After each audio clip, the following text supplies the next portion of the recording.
ফিরে এলাম বিরতির পর। এবার নজর রাখবো খেলার খবরের দিকে। আজকে ইডেনে খেলা রয়েছে পাঞ্জাব কেকেআর এর, যেখানে ইডেনে 9 বার জিতেছে কেকেআর, পাঞ্জাব জিতেছে 3 বার। আপনারা সেই ছবি দেখতে পাচ্ছেন। ইডেনে আর কিছুক্ষণের মধ্যে খেলা শুরু হতে চলেছে, পাঞ্জাব কেকেআর এর খেলা। এই নিয়ে আমরা বিস্তারিত ইডেনের প্রস্তুতি নিয়ে আমরা জানবো। আমাদের সঙ্গে রয়েছেন আমাদের প্রতিনিধি জয়জ্যোতি ঘোষ, ইডেন থেকে সরাসরি। জয়জ্যোতি, ইডেনে আজকে পাঞ্জাব কেকেআর এর খেলা। আমরা জানি যে কেকেআর 9 বার জিতেছে, পাঞ্জাব জিতেছে 3 বার। সেক্ষেত্রে দাঁড়িয়ে পাঞ্জাবে আজকে থেকে রান রেট তাদের জিততে হবে। তো পাঞ্জাবের ক্ষেত্রে প্রস্তুতিটা ঠিক কি দেখতে পাচ্ছ এখন? তুমি ইডেনেই দাঁড়িয়ে রয়েছো।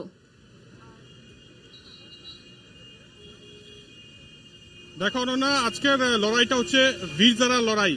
একদিকে শাহরুখের দল এবং অপরদিকে প্রীতি জিন্টার দল। এবং মজার বিষয় হচ্ছে বৃহস্পতিবার রাতে শাহরুখ খান অলরেডি চলে এসেছেন কলকাতা এবং প্রীতি জিন্টা আজ সকালে এসেছেন। তাই দুজনেই থাকবেন আজকে ইডেন গার্ডেন্সে এবং লড়াইটা কিন্তু অনেকটাই কেকেআর এর দিকে ঝুঁকে আছে। যদিও টি-20 ম্যাচে কিছু বলা যায় না এখনো পর্যন্ত। যদি পয়েন্টস টেবিল দেখি তাহলে কলকাতা নাইট রাইডার্স 2 নম্বরে এবং পাঞ্জাব কিন্তু 9 নম্বরে রয়েছে। তাই এটা বলাই যায় যে অনেকটাই এগিয়ে কলকাতা নাইট রাইডার্স। কিন্তু কাল বোলিং কোচ সুনীল যোশী, পাঞ্জাবের বোলিং কোচ সুনীল যোশী বলেছেন যে তারা অল আউট খেলবে এবং তারা অবশ্যই কলকাতাকে হারানোর চেষ্টা করবে। তবে কলকাতার তরফ থেকে একটা নাম বারবার উঠে আসে, মিচেল স্টার্ক। তিনি কি খেলবেন?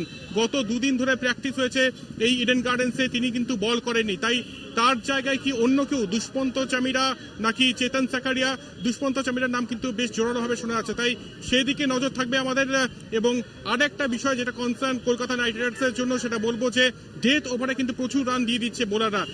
সেখান থেকে কিন্তু ঘুরে দাঁড়াতে হবে। গতকাল রমনদীপ সিং যখন প্রেস কনফারেন্স করেন তিনিও কিন্তু একই জিনিস বলেন। এবং অবশ্যই আজকে ডেথ ওভারে কলকাতার বোলারদের ভালো পারফরমেন্স দিতে হবে, কারণ বিগত 2টি ম্যাচে একটিতে 223 করে হেরেছে এবং আরেকটিতে 222 করে 1 রানে জিতেছে কলকাতা নাইট রাইডার্স। এবং আজকে জিতলে কিন্তু প্লে অফের দিকে আরো এগিয়ে যাবে। আমার সঙ্গে রয়েছে কলকাতা নাইট রাইডার্স ফ্যান্সরা, তারা কি ভাবছে আজকে কলকাতা এবং পাঞ্জাবের লড়াই, কাকে এগিয়ে রাখবেন? একদমই কেকেআর এগিয়ে রয়েছে এখন। মানে লাস্ট ম্যাচটা আমরা 1 রানে জিতেছি এবং মানে কনস্ট্যান্টলি এই ম্যাচটা মানে এই সিরিজটা আমরা ভালো খেলে যাচ্ছি। গৌতম গম্ভীর ফিরে আসায় আমাদের অনেক মানে মেন্টাল বুস্টার প্রচুর।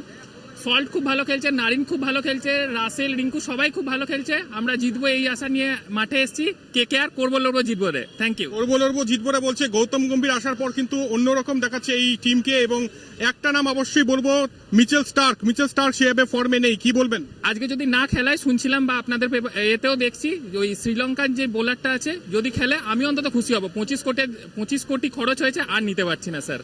আর কলকাতার জন্য একটা চিয়ারিং হয়ে যায়। একদম কেকেআর করবো লড়বো জিতবো রে। বুঝতেই পারছো অনন্যা যে কলকাতা নাইট রাইডার্স ফ্যান্সরা কিন্তু তেতে রয়েছে এবং অবশ্যই পাঞ্জাবের বিরুদ্ধে জিততে চাইবে। যদি টোটাল ট্র্যাক রেকর্ড দেখি তাহলে 32টা ম্যাচের মধ্যে 21টিতে এখনো পর্যন্ত কলকাতা জিতেছে এবং 11টিতে পাঞ্জাব জিতেছে। এবং তুমি যেটা বললে ইডেন গার্ডেন্সের রেকর্ড 9টিতে কলকাতা এবং অপরদিকে 3টিতে জিতেছে পাঞ্জাব। তবে আজকের দিনেও সেই ট্র্যাক রেকর্ডটাকে দূরে রেখে বলবো যে যদি টিমের নিরিখে বিচার করি তাহলে অবশ্যই কলকাতা নাইট রাইডার্স এগিয়ে রয়েছে। তবে একটা কথা বলা যে এই টি-20 ম্যাচে, এই টি-20 ক্রিকেটে একদিনের খেলা, একটা বলের খেলা এবং অনেক কিছু হয়ে যায়। এবং আজকে অবশ্যই পাঞ্জাব কিন্তু কলকাতাকে হারাতে চাইবে, অন্যদিকে কলকাতা অবশ্যই জয়ের ধারা অব্যাহত রাখতে চাইবে। অনন্যা, একদমই জয়, তুমি ঠিক যেমনটা জানাচ্ছিলে যে কলকাতার সমর্থকরা তারাও উচ্ছ্বসিত। ধন্যবাদ তোমায়। আমাদের সঙ্গে সরাসরি ইডেন থেকে ছিল আমাদের প্রতিনিধি জয়জ্যোতি ঘোষ। ইডেনে কলকাতার মুখোমুখি আজকে পাঞ্জাব, কলকাতার মুখোমুখি হতে চলেছেন তারা। ইডেনে খেলা, আর ইডেনে ইতিমধ্যেই এসে গিয়েছে শাহরুখ খান, প্রীতি জিন্টা। উচ্ছ্বসিত কলকাতার সমর্থকেরা, আমরা সেই ছবি আপনাদের দেখালাম। আমাদের সঙ্গে আমাদের প্রতিনিধি তিনি ছিলেন ইডেন থেকে। ইডেনে কলকাতার মুখোমুখি পাঞ্জাব, ইতিমধ্যেই হাড্ডাহাড্ডি লড়াই হতে চলেছে, আর কিছুক্ষণের মধ্যে খেলা শুরু হয়ে যাবে। ইডেনে থাকছে শাহরুখ খান, প্রীতি জিন্টা।